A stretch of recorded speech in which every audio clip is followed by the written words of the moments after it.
Aytgandek, agar qalblarimiz toza bo'lganida nafslarimiz Robbimizni kalomini eshitishlikdan malollanmasa deydi.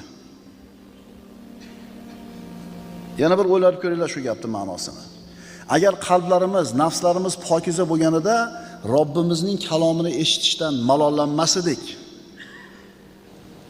Endi turib zerikib ketyapsizmi? Ko'payib ketdi, ozayib ketdi, tez o'qib yubordi, cho'zib yubordi deyapsizmi? Demak, hali ancha kamchilik bor bizning qalbimizda. Nima demadinglar? Biz bu darslar orqali birodarlar mana shu nafsni, jonni tarbiyasi bilan shug'ullanmoqchimiz. Tasavvuf desa qo'rqib ketmanglar, ukalar. Tasavvuf dinimizning 3dan 1 qismi. Jabroil alayhissalom notanish bir odam inson ko'rinishida kelib payg'ambarimizdan savol so'radi. Islom nima, iymon nima, ihson